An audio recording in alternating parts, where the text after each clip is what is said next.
My name is Paige Mercer and I'm 31 years old. 19 years ago, my parents pulled out of a gas station 80 miles from home and left me standing under the fluorescent lights because I was 12 and I had told the truth in public. I slept behind the dumpster that night, wrapped in my brother's baseball hoodie, counting headlights and hoping one pair would turn around. None did. I never spoke to my parents again. No calls, no holidays, not so much as a postcard for 19 years. Then, this past August, an ivory envelope showed up at my apartment in Columbus. Inside was my brother's wedding invitation, and a handwritten note from my parents, a single line that made my hands shake at my own kitchen table. But here's what none of them knew when they mailed that envelope: what I would learn in the week before the wedding, and what I would do when my father raised his glass in front of 200 guests. My family still hasn't recovered from it. Welcome back to Calm Drama Stories, where quiet people finally get their say, and family secrets don't stay buried.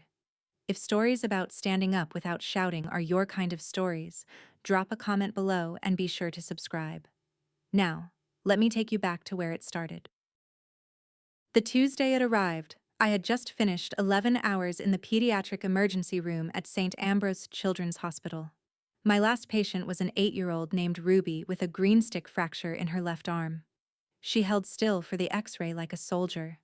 Then she looked up at me and asked the question I hear more often than any adult would believe. Will my mom be mad at me? I crouched down to her level, the way I always do. No, sweetheart. Getting hurt is not a crime.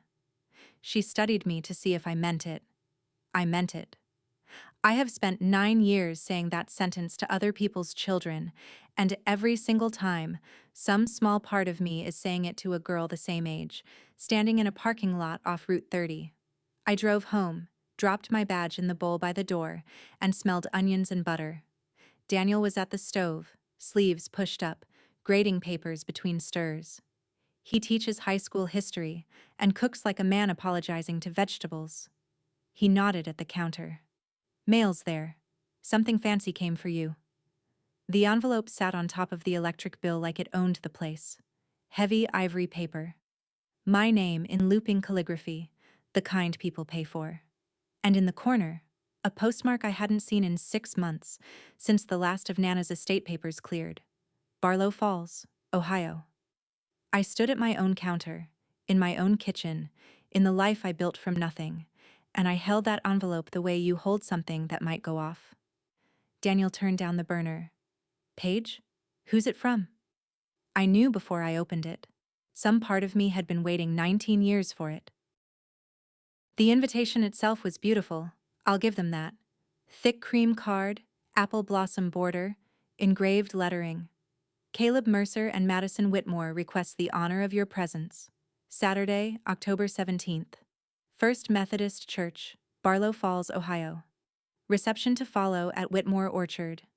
My brother was getting married, and some string inside me I thought I'd cut pulled tight anyway. Caleb. 35 now. The boy who once threw a hoodie out a truck window was marrying into the biggest family in the county. I turned the card over, and that's when it slid out. A scrap of lined notebook paper, folded in quarters, tucked behind the RSVP card like a stowaway. I unfolded it. My mother's slanted cursive, the same hand that used to sign my permission slips. All is forgiven, Paige. Come home. Mom and Dad. I laughed. One short, ugly laugh, the kind that comes out before you can vote on it. Then my hands started shaking and would not stop. Daniel read it over my shoulder and I watched him do the math on my face. All is forgiven, he said slowly. Forgiven? Paige? What do they think they're forgiving you for? That is the question, isn't it? 19 years of silence, and the message my parents chose to send me was a pardon. Not an apology. Not a question. A pardon, handed down from the people who left a 7th grader at a gas station and drove 80 miles home to sleep in their own beds. I put the note on the counter and smoothed it flat, and I heard my own voice come out level and strange. To explain that, I told him, I have to start at the beginning. So, that's what I'll do for you now. Let me tell you about Barlow Falls. Barlow Falls is the kind of Ohio town where the church bulletin is the newspaper, and the newspaper is the church bulletin. Everybody knows everybody's business, which is exactly why everybody works so hard to make sure there's nothing to know. We lived on Maple Street, in a white house with green shutters and the prettiest porch on the block. My father, Ray Mercer, worked the line at Harding Steel and spent his weekends under other people's trucks, saving for a repair shop of his own someday. He was a deacon at First Methodist. Men shook his hand slow, with respect. My mother, Brenda, ran the church women's circle and could stretch a casserole like a magician. My brother Caleb was 16, and he was the town's whole heart that year. A pitcher with a fastball that made grown men in seed caps talk like poets. And then, there was me. 12 years old. Glasses. Library card worn soft at the corners. The one who asked questions. Why does Pastor Jim get a new car when the offering plate is for the poor? Why does Mrs. Kepler smile at Mom on Sunday and talk about her at the beauty shop on Tuesday? My mother had one answer for all of it, delivered at the dinner table with a look that could press a shirt. We don't tell family business. That was the first commandment on Maple Street. Not the lying, the telling. You could be broke, you could be furious, you could be crumbling like a dirt road in March, and all of it was fine, as long as the porch stayed painted. Our house was the best-looking house on the street. It was also the quietest. It took me years to understand those two facts were related. The spring I was 12, Harding Steel cut a third of its floor, and my father's name was on the list. I know now that it broke something in him. Back then, all I knew was what I saw. He still got up at 5. He still put on his coveralls, still packed a lunch pail, still backed out of the driveway at the same time every morning. Where he went all day, I couldn't tell you. My mother's mouth got thinner. The phone got answered on the first ring, like she was racing somebody to it. And late one night, I came downstairs for water and stopped on the third step, because my parents were at the kitchen table with a shoebox of envelopes, and my father's voice was a kind of quiet I'd never heard. The truck payment was 2 months behind. The new Silverado, the one he'd bought the month before the layoff, glossy red, parked out front like a trophy. The bank had called twice. My mother said the words consolidate, and Pastor Jim. And my father brought his hand down on the table so hard the sugar bowl jumped. Sunday morning, we sat in the third pew like always. My father put the tithe envelope in the plate with a motion smooth as a card trick, and I watched my mother laugh at something Mrs. Kepler said, bright and easy, like a woman without a shoebox. In the car, I asked her, honestly asking, why it was okay to pretend at church when church was where you learned not to pretend. She looked at me in the mirror for a long second. That's not pretending. That's privacy. 3 weeks later, the truth fell out of my mouth in a bleacher full of strangers, and it cost me my whole childhood. The regional championship was in Fort Wayne, Indiana, 200 miles from our driveway. We made the drive in the red Silverado, my father's hands at 10 and 2, my mother reading the map out loud even though there was one road. Caleb pitched like the town needed him to. 7 innings, and the other team hitting air. I can still see him out there, 16 and certain, the whole world shaped like a strike zone. The Barlow Falls parents filled 2 rows of bleachers, and when the last out smacked leather, they came up roaring. Afterward, in the parking lot, Mrs. Kepler clapped her hands together and announced the team was celebrating at a buffet steakhouse off the interstate. Families welcome. Her treat for the coaches. But everybody else was coming. No excuses. She looked right at my mother. My mother looked at my father. And I, 12 years old, hungry, proud of my brother, raised to answer adults when they spoke, filled that little silence with the plain truth. Dad says we can't afford restaurants until the truck's paid off. That's it. That's the whole crime. The silence that followed had a texture to it, like the air had curdled. Mrs. Kepler's smile went to plastic. Somebody's dad studied his shoes. My mother made a sound like a laugh with the bones taken out, said something about watching our figures, and steered me toward the truck with her nails in my shoulder. My father didn't say anything at all. He shook the coach's hand, congratulated Caleb loud enough for the crowd, and got behind the wheel. We pulled out of that parking lot before they handed out the trophy. The drive home was 200 miles. I only made it 120.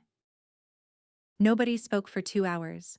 Caleb sat next to me in the back, still in his uniform, turning his game ball over and over in his hands. My mother watched the fields go by. My father watched the road, and I watched the back of his neck, which was its own kind of weather report. Just past dusk, he signaled and pulled into a marathon station on Route 30, outside Crestline. 80 miles left to home.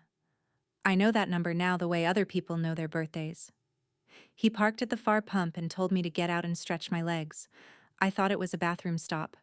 I was actually relieved, if you can believe that.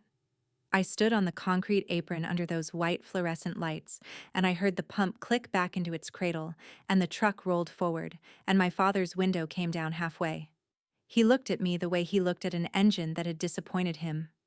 "You want to run your mouth like a grown woman?" His voice was calm. That was the worst part, how calm it was. "Then grow up and find your own way home." The window went up. Gravel popped under the tires. I remember thinking, clear as arithmetic, he's turning around at the road. He did not turn around at the road. Behind the rear glass I saw Caleb lunge, saw his palm hit the window once, saw my mother's face float in the side mirror, white as a communion dress. And then the rear window jerked down, and something dark flew out and landed on the shoulder in a heap. The taillights got small. Then they were gone. The thing on the shoulder was Caleb's baseball hoodie, still warm from him. Mercer ironed across the back in county fair letters. I picked it up and put it on. It hung to my knees. I stood under those lights in my brother's name and waited for a truck that was not coming back. Here is what a 12-year-old does at a gas station at night, 80 miles from home, with no phone and 40 cents of nothing in her pockets. First, she waits, because they're coming back. Everyone comes back. Then the sky goes fully dark, and she gets practical, because she is her father's daughter whether he wants her or not. There was a payphone bolted to the wall by the ice cooler. I knew one phone number by heart. Ours. I dialed 0 and asked for a collect call, and my voice only broke on the last digit. The operator's gum snapped while it rang. Twice. 3 times. Then my father's voice, close and impossible. The operator asked if he would accept a collect call from Paige, and my father said, "No, she has to learn." There was a click, and then that flat dead dial tone, and I want you to know I stood there holding the receiver for a long time, as if it might change its mind. I didn't try to flag down a car. 12-year-old girls who get into strangers' cars at night become a different kind of story, and even that night, I knew it. Instead, I walked the building twice like a little inspector and found the spot my body still remembers, the gap behind the dumpster on the east wall, out of the wind, with a clean line of sight to the lit-up pumps. I sat on a flattened cardboard box in my brother's hoodie with my knees inside the fabric, and I counted semis to stay awake. 51 of them. Every set of headlights that slowed, my chest would lift, and then the truck would gas up and leave, and I would start counting again. At 6 in the morning, a woman in a red vest unlocked the front door, came around the side with a trash bag, and dropped it. Her name tag said Loretta. She brought me a carton of chocolate milk and an egg sandwich, and she called the sheriff. By noon, my parents had given that sheriff their version. By Christmas, their version was the only one Barlow Falls had ever heard. My parents' version went like this. We stopped for gas. Paige was sulking over a scolding. She stomped off toward the restrooms, and when we circled back for her, she was nowhere in sight. So we figured she'd hitched a ride to her grandmother's. She was always threatening to. A misunderstanding. A dramatic child. A tired family. A dark highway. The sheriff's deputy who drove me to the substation bought me a candy bar and believed every word of it, because Ray Mercer was a deacon who'd rebuilt the man's transmission for cost. A caseworker from Children's Services opened a file anyway. Her name was Miss Alvarez, and she was the first adult who wrote down what I said with her whole face still. And my grandmother, my mother's mother, Margaret Hutchins, Nana to me, drove down from Westerville the same afternoon, 59 years old, doing 80 in a Buick. A storm in a knitted hat. She took one look at me in that borrowed blanket and something in her face closed like a ledger. The rest happened quietly, the way my family preferred everything. A safety plan first. Then, that winter, legal guardianship through the county probate court. No trial, no headlines, no scene at the church potluck. The caseworker recommended it.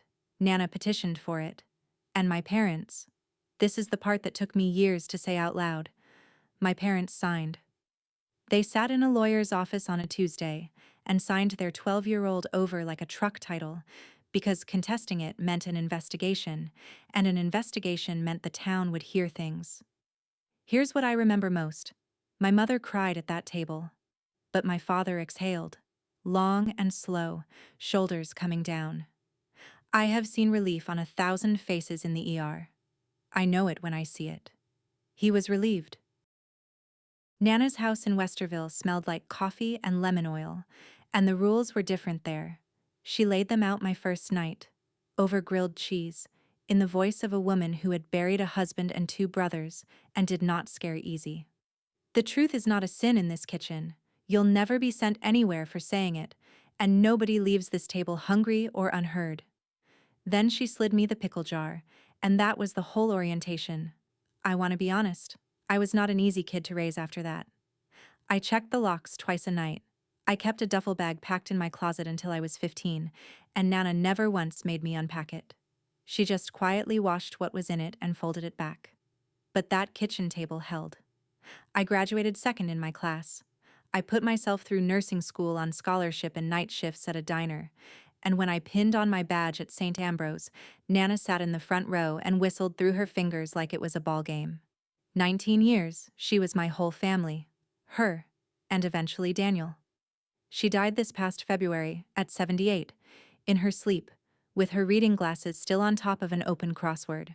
At the funeral, I stood on one side of the aisle and my parents stood on the other, and we did not speak. 19 years of practice makes perfect. My mother wept in waves timed to the room. My father stood like a fence post in a good suit.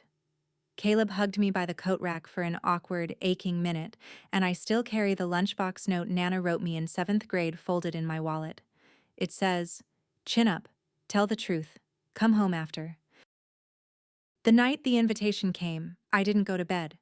Daniel found me at 2 in the morning at the kitchen table with the note flattened out in front of me, my thumbnail going back and forth over my mother's cursive like I could sand it off the paper. He sat down across from me and waited. He's good at that. Teachers and nurses. We both know the value of the pause. I gave him the shape of it that night. But only the shape. Gas station, I said. When I was 12. They drove off, and my grandmother took me in, and I never went back. All true. And all of it sanded smooth. The corners knocked off, the dumpster left out, the phone call left out, the parts that still had splinters in them left out.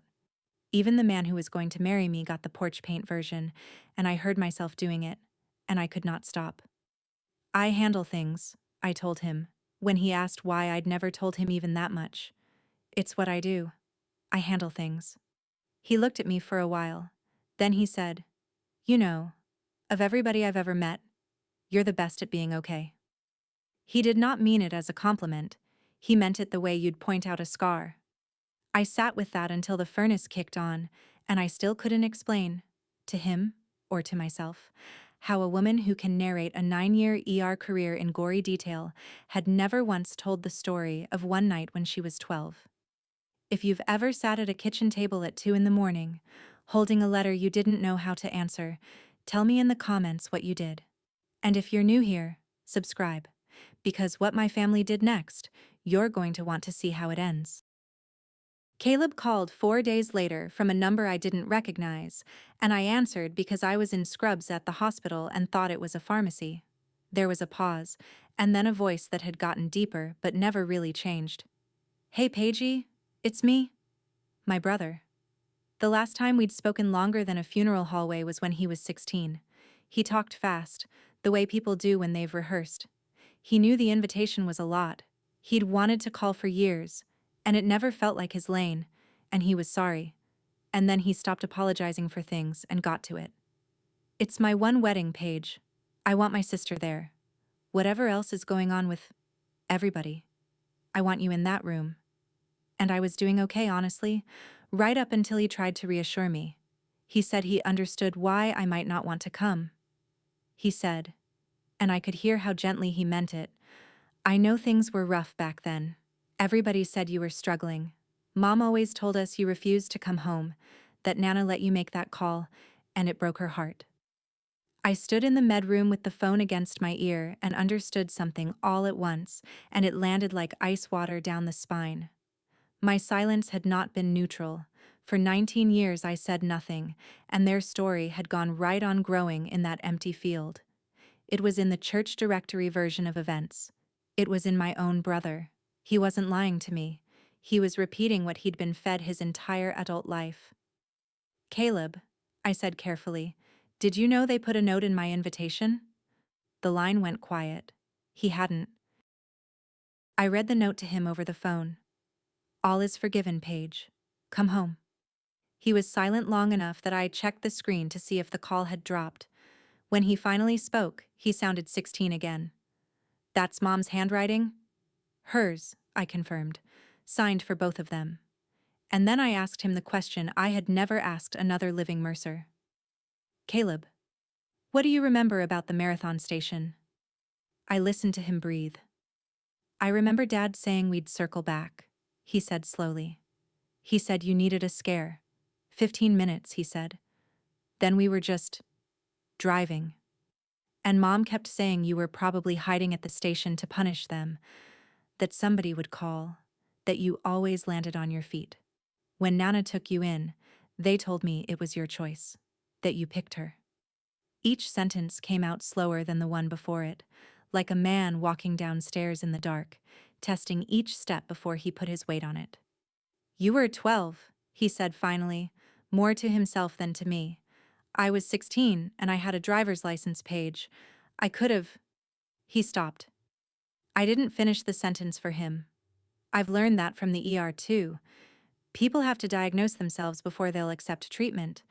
I told him I'd think about the wedding, and I meant it. And after we hung up, I sat in my car in the hospital parking garage for a long time. I couldn't RSVP yet. There was somewhere I had to stand first. Call it a debt I owed, or a test I needed to take. 65 miles up the highway, there was a gas station waiting for me, and I'd been avoiding that stretch of Route 30 for 19 years. That Saturday, I drove north out of Columbus with the radio off. 65 miles, an hour and 15 minutes, and I felt every one of them in my back teeth. The marathon station is still there, outside Crestline, on the same flat stretch of Route 30. New canopy, new pumps, the same building underneath like a bone under new skin. I parked where the red Silverado had idled 19 years ago and made myself get out. The payphone is gone. There are 4 bolt holes in the brick where it used to hang, and I stood there and put my finger in one, which is not something I can explain, only something I had to do. Then I walked the east wall. The dumpster is newer, but it lives in the exact same corner, out of the wind, with the same clean view of the pumps, and the gap behind it is still the width of a skinny kid. I stood in that gap in my grown woman's coat, 40 feet from where my father said grow up and find your own way home, and I did not fall apart, which frankly surprised me. Inside, I bought a carton of chocolate milk and an egg sandwich, and I ate them standing at the window, looking out at the lot like a security guard reviewing old footage. The woman at the register was in her late 60s, silver braid, red vest, and she rang me up twice before her eyes narrowed and went wide. Egg sandwich girl, she said. Loretta. Still there. Mornings only. 31 years at that register. My throat closed like a fist. And it was standing right there, at that counter, in that building, that I took out my phone and answered the RSVP online. Attending. One guest. Because they left me at that gas station fine. Then that gas station is where I'd decide to come back from, on my own 2 feet. On my own terms. Loretta watched me hit submit. Then she poured 2 coffees without asking, and said the thing that rearranged my whole understanding of that night. I always wondered if anybody ever told you, Loretta said, about the truck. I set my coffee down. What truck? Night you were out there. I came in at 6 and found you, but Dwight worked the overnight. And he told the sheriff, same as he told me. Around 1 in the morning, a pickup come through slow. Didn't gas up, didn't park. Just rolled the length of the lot, past the pumps, real slow, and then got back on the highway headed east. She wiped the counter in a slow circle, watching me. Dwight only remembered it because of how slow it went, like they was looking for something. I heard my own voice ask if Dwight had said anything else. One thing. Loretta's jaw set. Woman in the passenger seat, looking hard out the window. He raised a hand at him, like you do. Nobody waved back. I stood very still at that counter, doing arithmetic I did not want to do. Red pickup, she confirmed. East is toward Barlow Falls. 1 in the morning, 7 hours after the gravel popped, 5 hours after the collect call. For 19 years, the story I survived on was that they never came back. That they hit the garage door and never thought twice. It turns out that was the merciful version. Somebody drove that truck back 80 miles in the middle of the night. Somebody rolled through that lot at walking speed while I slept 20 feet away behind a dumpster, below the light line, exactly as invisible as I'd made myself. And then, this is the part I couldn't get past, they pulled back onto the highway and went home without so much as opening a door. Who was driving? Why didn't they stop? I carried those questions all the way to a wedding. I got home from Cressline after dark, and Daniel took one look at me and turned off the game. And this time, I told it whole.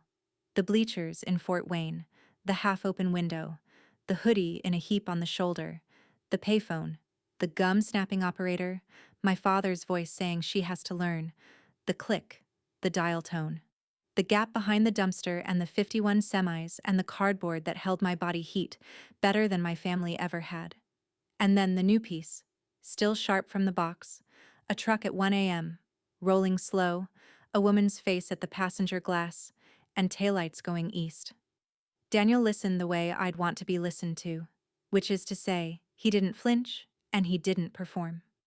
When I finished, he got up, poured 2 glasses of water, set one in front of me like a nurse, and asked exactly one question. What do you want from that room, Paige? Not are you okay? Not do you want me to hate them for you? Which is the question most people are really answering when they say I'm so sorry. What did I want? I opened my laptop instead of answering, because that's who I am, and I typed a toast. 2 paragraphs. Kind, beige, bulletproof. Congratulations to Caleb and Madison. Family is complicated. Love wins. Raise your glasses. I named the file Wedding Words and read it out loud, and it tasted like the airplane version of a meal. Daniel read it over my shoulder. It's nice, he said in the tone he uses for essays that are technically complete. I saved it anyway. Right up until the last second, I want you to know, I fully intended to read that version. My mother called on a Thursday. Caleb had given her my number. He told me later he'd agonized over it. And I answered, standing at my kitchen window, and heard her voice live for the first time in 19 years. It was smaller than I remembered, and sweeter, like syrup near the bottom of the jar. She said my whole name. She said the wedding would be beautiful, that the Whitmores had done so much with the orchard, and had I been getting her Christmas cards all these years, she'd never been sure the address was right. And then, with the smallest little laugh, she got to the point. I hope we can keep things pleasant, sweetheart. You were always so dramatic about the past. Let's not relitigate ancient history at your brother's wedding. I watched a cardinal land on my fire escape and asked, evenly, what she thought I might relitigate. The pause had lace on it. Nothing, honey, it's just, the Whitmores are lovely people. Madison's father has been so good to Caleb and the shop. They asked about you, our daughter, the nurse. They're so pleased the whole family will be together. And there it was, laid out plain as a place setting. The Whitmores had asked about the missing sister. A gap in the family photo raises questions, and questions are the one thing that Porch was built to prevent. I wasn't being welcomed home. I was being cast. A supporting role in a production called The Mercers Are Whole, one night only, formal attire. "See you in October, Mom," I said. She exhaled, satisfied, and before she hung up she said it. The old commandment, warm as a quilt and twice as smothering. "We don't tell family business, honey." I almost canceled twice. The Sunday before the wedding, I drove to Westerville instead, to the cemetery where Nana is buried under a headstone that says Hutchins, and, at her written instruction, nothing else. The dates are nobody's business. I sat on the grass and told her all of it. The invitation, the note, the truck at 1 a.m., because some conversations don't stop just because one party has died. Then I let myself into her house, which is half-packed boxes now, and opened the cedar chest in the back bedroom, looking for her good tablecloth. It was there, but it was lying on top of something else. A gallon storage bag, sealed, labeled in Nana's block capitals, page 12 wires old, keep. Inside was Caleb's baseball hoodie. She'd washed it. I remember it going into her machine that first week. And then, apparently, she had kept it for 19 years, folded like a flag. Mercer across the back in cracked iron-on letters. It still fit over my coat, is the thing. I sat on the floor of my dead grandmother's bedroom in my brother's hoodie and understood why she'd kept it. It was the only thing that came out of that truck for me. One person in that family, 16 years old and outvoted, had thrown me his own warmth on the way out. Evidence, Nana would have called it. She kept evidence that one of them had loved me, even clumsy, even out a window. I drove home with it on the passenger seat like a co-pilot. If somebody in your family ever rewrote a story you paid for, type the word mine in the comments. I read everyone. And stay with me, because the next stop is Barlow Falls, and the rehearsal dinner is where their perfect picture started to crack. Barlow Falls, 19 years later, is a town wearing the same outfit, new gas station on the north end, same banner over Main Street congratulating the baseball team, same marquee outside First Methodist, which that week read, "Love bears all things." I drove in on the Friday of the rehearsal dinner, 2 hours up from Columbus with Daniel's hand over mine on the gear shift, and I made myself roll down Maple Street exactly once, at a respectful 25 miles an hour. White House, green shutters, the porch, freshly painted. I did not slow down. We checked into the Pinehurst Motel, and at 6 o'clock I walked into the Grange Hall, where the Mercer and Whitmore families were merging over pulled pork and sheet cake. My mother saw me first. I watched it happen.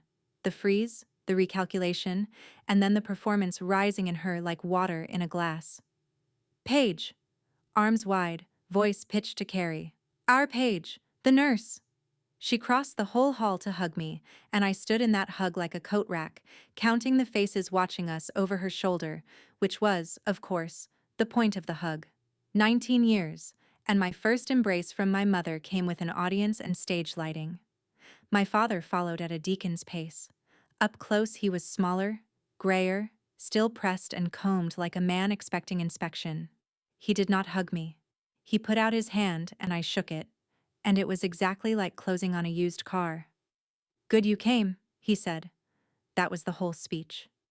My mother's eyes were already wet, and I noticed, you learn to chart these things, that the tears had arrived precisely as the Whitmores drifted into viewing range. Dinner was long tables, checked cloths, and my family's mythology performed live for an audience of Whitmores. I sat across from Madison, who turned out to be easy to like. Quick-eyed, warm, the kind of bride who learns the names of everyone refilling the tea. Her parents held court at the head of the table, orchard money and manners, and my father addressed them the way he used to address the bank. Somewhere between the pork and the cake, Mr. Whitmore asked, kindly, how it felt to have the whole family back together. My father folded his hands. "Kids scatter," he said in his pulpit voice. "Roots hold. Mercers always find their way back." There were warm murmurs. My mother picked it up like a duet they'd rehearsed. "Paige went through a phase back then. Teenagers. You know how it is." A tinkling little laugh. "She went and stayed with my mother a while, up in Westerville. But family is family, and here we all are. I want you to understand what it costs to sit still while your own erasure is served to a room as an appetizer. A phase. A while. My entire life after 12, folded down to the size of a napkin and tucked under a plate. Mrs. Whitmore leaned over and squeezed my hand. "We're just so glad this family healed," she said. And she meant it. And that was somehow the worst part. I smiled and said the orchard sounded beautiful, because Caleb was watching me down the table with his jaw tight, and it was his weekend, and I had promised myself I would not be the storm. Then dessert came, and beside my coffee cup sat tomorrow's place card, calligraphy again. Head table. Seated between Ray and Brenda Mercer. I found my mother alone in the Grange Hall kitchen at the end of the night, boxing leftover cake with the efficiency of a woman who has boxed 1,000 cakes. I hadn't planned it. My feet just took me in there, and I heard myself close the door, and I asked the only question I had left. "Did you come back that night?" Her hands stopped. She didn't ask what night. 19 years of we don't discuss it. And she didn't ask me which night I meant, and that told me plenty all by itself. She set down the cake server, and I watched her try on the usual outfits. The laugh, the honestly page, the ancient history. And none of them fit in a closed kitchen with no audience, and finally her shoulders came down an inch, and my mother looked her age for the first time all evening. "I made him turn the truck around," she said quietly. "Middle of the night. I couldn't sleep. I told him we were going back. And he drove. And we came through that lot around 1 and you weren't under the lights." I looked Paige. I looked hard. Her chin trembled and steadied. "And your father said," he said, "if she sees us rescue her, the lesson dies. He said you'd found somewhere warm, that the clerk had surely called someone by now, that girls like you always land on their feet. And we—" She pressed the box lid down until it clicked. "We went home." I stood 20 feet from her, the same distance as a dumpster from a row of pumps, and let the silence hold its own. Then she looked up with wet eyes and said the thing she must have believed was a gift. "I wrote the note, sweetheart. The one in the invitation. Your father he doesn't apologize. He never has. Not once in 57 years. Not to anyone. All is forgiven. Honey, that is the closest thing you will ever get." So there it was. I had come for an acknowledgement. There was none in stock, and there never would be. My father was in the parking lot smoking by his truck. A newer Silverado, still red. Some flags don't change. And because the night was apparently determined to empty every drawer, he spoke to me. "Your mother in there crying?" I said she was fine. He nodded at the tailgate, which is Mercer for sit, and I didn't, and he smoked a while. "You know what my dad did," he said. Not a question. "Summer I was 10? I did not. He'd never told me one story about himself. Not in 12 years under his roof. County fair. I mouthed off at him in front of the feed dealer. Smart little comment. Thought I was funny. He put me by the stock pens. Told me to think about who paid for my boots. And he walked off. Fair closed at 10. He came back at dark. My father tapped ash and watched it fall. I stood by those pens all day. Watched every man in that county walk past me. And I never once mouthed off in front of another man again. Not once. In 47 years. He said it the way you'd display a trophy. And here is the part I need you to sit with. His hands were shaking. Slightly, at the edges, the way they do in my ER when the body remembers what the mouth won't. 10 years old, standing at the stock pens from noon to dark, watching the crowd for one particular hat. He'd been that boy, and nobody had ever come for that boy either, and he had spent his whole life polishing it into a parable. "You turned out strong," my father said, dropping the butt and grinding it out. "Strongest of anybody in that hall. That's mine, Paige. That came from me. You're welcome." He walked inside, and I stood in the gravel and let go, finally and completely, of the apology I had been quietly awaiting for 19 years. It was never coming. It had never even existed. The question that finally knocked me sideways came from my brother, the night before his wedding. Caleb knocked on my motel door at 10 that night, still in his rehearsal clothes, carrying 2 bottles of root beer like we were kids sneaking provisions. He came in, and then he stopped, because the hoodie was laid over the chair. "Mercer," Cracked letters, size youth large on a hanger built for men. He touched the sleeve like it might not be real. You kept that? Nana kept it, I told him. 19 years, in a cedar chest, labeled in block capitals. He sat down on the edge of the bed with a bottle in each hand and didn't open either one. And I made a decision I had been circling for weeks. If he was going to stand at an altar tomorrow and start a family of his own, he would do it knowing the whole thing. So I told my brother what I had told Daniel. All of it, in order, in the flat voice I use for handoff reports. Because that voice is the only container strong enough. The window at half-mast. The collect call. Our father's voice saying she has to learn. The gap behind the dumpster and the count of semis. The truck at 1 a.m., and whose face was at the passenger glass. Caleb sat there getting paler by the paragraph, and when I got to the payphone he made a sound like he'd been hit. I heard it, he said. The phone. That night. It rang once, late, and I came out on the stairs, and Dad was standing in the kitchen in the dark holding it. I heard him say no. Just, no. And Mom asked who it was, and he said, wrong number. Go to bed. My brother put his face in his hands, 35 years old, shoulders heaving, and said the truest thing anyone in my family has ever said to me. I told myself you were okay because Nana came. I needed you to be okay so I didn't have to know what I knew. Then he wiped his face, looked up, and asked it. Tomorrow, will you stand up and say a few words? As my family? The wedding itself was genuinely beautiful, and I need you to know that, because nothing that happened later was aimed at the couple. October light through the church's old glass, Madison in her grandmother's lace, Caleb crying at the altar before she was halfway down the aisle, which made the whole left side of the church laugh softly because the town's fastball had folded like a lawn chair. I sat in the second pew with Daniel's hand in mine and my clutch on my knee. And inside the clutch was the safe toast, printed and folded, 2 kind beige paragraphs standing by. During photos on the church steps, my mother took my hand, took it, arranged it in hers. At the exact moment the photographer raised his camera. I let her. You can chart a whole life in what people do when lenses come up. The reception was at Whitmore Orchard in a barn strung with lights, apple crates stacked into a bar, 200 guests under the rafters. The Whitmore's people, the church, half of Barlow Falls. My place card sat where promised, head table, between my parents, and I took my seat like a good cast member while my mother narrated to the nearest Whitmore aunt how blessed she was, all her babies under one roof. I looked out at that glowing room and understood, with a calm that surprised me, exactly what I was there to be. The proof. The living, smiling proof that whatever anyone might have half heard over the years, it couldn't have been so bad.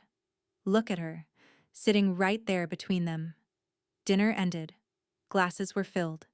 The DJ said the family would like to say a few words, and my father pushed back his chair, stood, and tapped his glass with a spoon. My father does not give speeches. He gives verdicts, slowly, and a barn full of people leaned in to receive one. He thanked the Whitmores for the orchard, for their generosity, for raising a young woman worthy of the Mercer name. He said it exactly that way around, and nobody but me seemed to notice. He praised Caleb, the arm, the shop, the son a man builds his name on.